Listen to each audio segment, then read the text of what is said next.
Hi, Dr. Lim here. So today we continue our coffee talk to tell the story about DXN. In my previous talk, I mentioned that at the time I almost stopped doing DXN due to lack of sales and lack of money. But fortunately, I met the ex-MLM Eagle. He told me, no way, you should stop doing MLM. Once you stop, that's the end of the story and you could never come back again. So while I'm eating his damn hot fish head noodles, I'm sweating all over now. His advice sunk deep into my mind.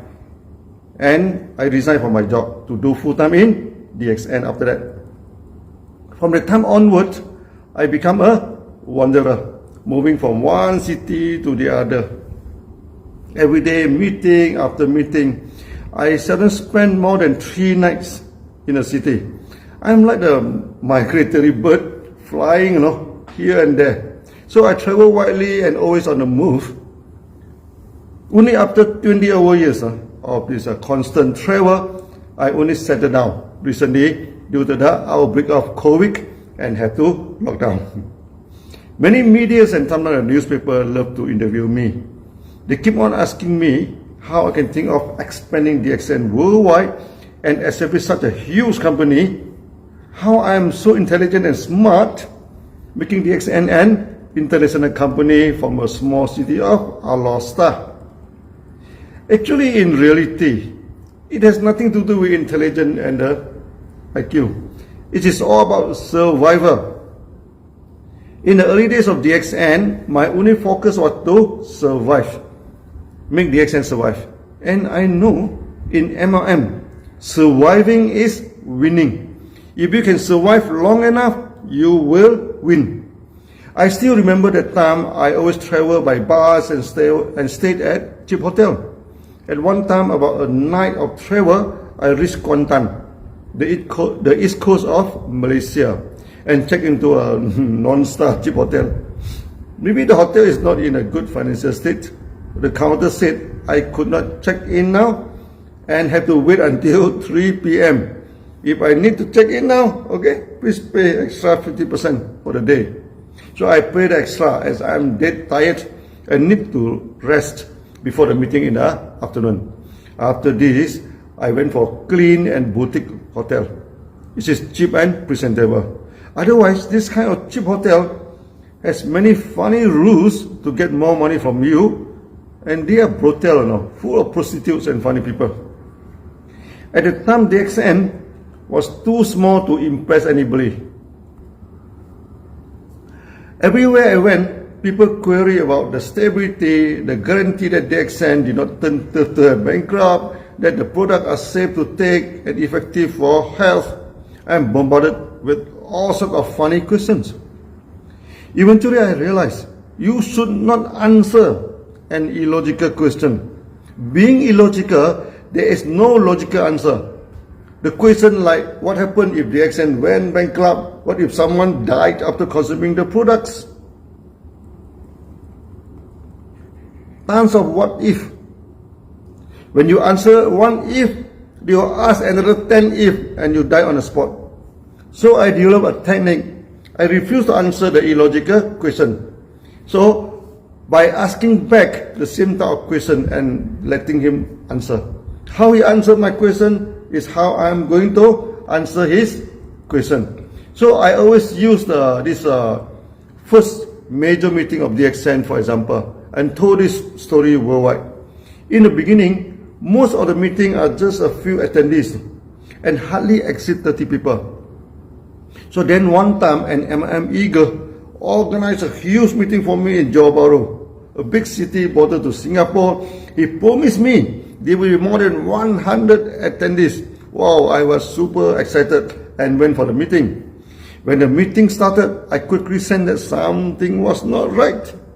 The audience keep on laughing, all laughing, even though I do not tell any joke. The story of chickens make them laugh. One world, one market make them laugh. We are going to establish the international market with only one product that almost killed them by laughter. And this is the most funny MLM fairy tales they ever heard. 30 minutes into the meeting, I realized they were not coming here to join DXN. They came here for fun. They were curious how the smallest MLM company in the world telling the greatest jokes of conquering the world with a forage product from the jungle. Because news was floating around in the market, there's one lunatic engineer decided to plant mushroom and conquer the world market. What made the news more spicy and with a great entertainment value was this small company was not even from a big city. It was from a border town. That no youngster wanted to put their career there. A place where not even a bird, the youngster, refused to nest and build a home. The MLM eager decided to make great joke of me, telling many MLM eagers about how funny this DXN was. If you did not come, you shall miss the fun. So many people turned up for the show. About 150 of them, the largest meeting for our DXN at the time. No. At first, I was super excited. Wow!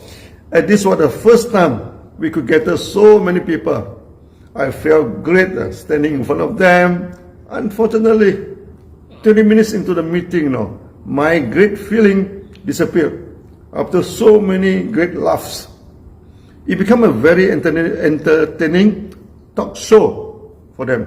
So I decided, no point to keep on talking and open for Q&A with them. They were amazed, In such a situation, I dare to open up Q&A, and invite a question. So many hands were raised to ask a question. I picked up one young man. Maybe a young man would not put out a spicy question. Apparently, I was wrong. He put out two very spicy questions. First, he stated, as an MLM eager, he had to invest all his time, energy, money into the MLM business that he was doing. So he would make sure the company was big, stable, and can bring in good income. But DXN was a small local company from some small city where no tourists wanted to go.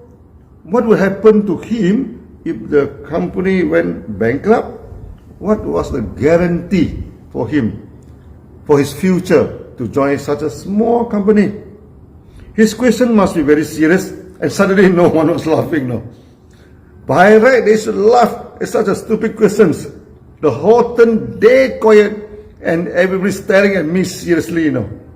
Afraid that maybe I would suddenly flee away. Before that, I have been bruised and whacked by those idiots who ask me same type of questions.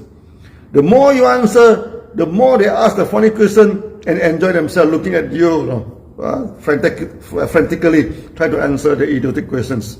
I have learned the lesson, and this time I am not going to answer his stupid questions. Instead, I try to ask him back a similar question and let him answer it. I asked a young man, "Have you married?" That caught him in total surprise now.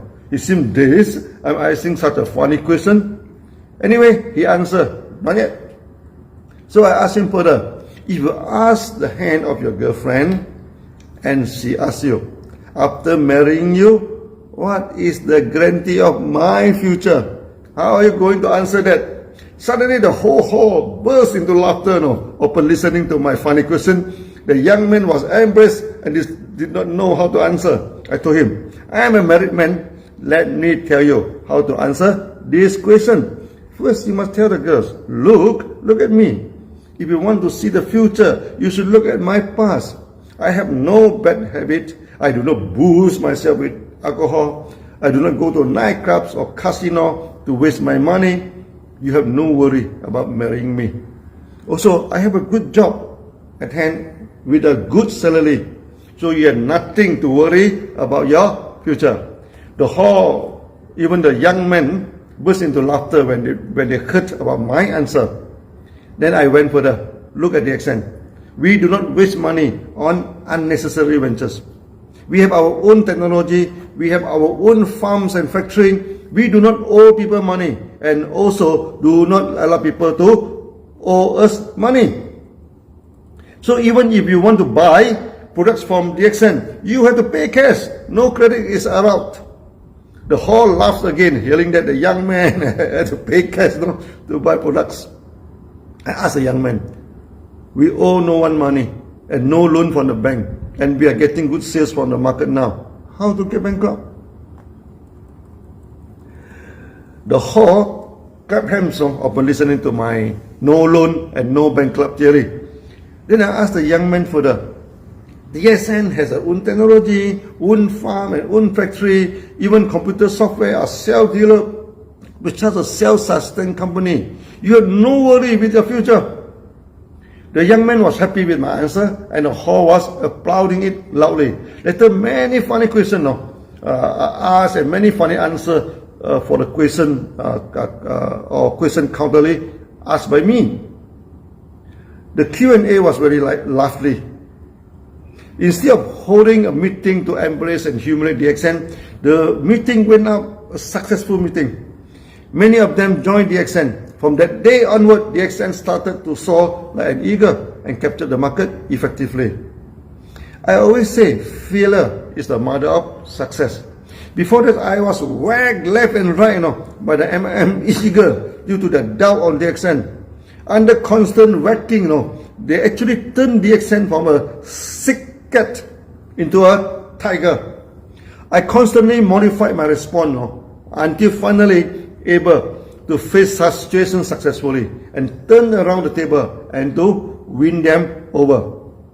From today's story, you learn two important lessons.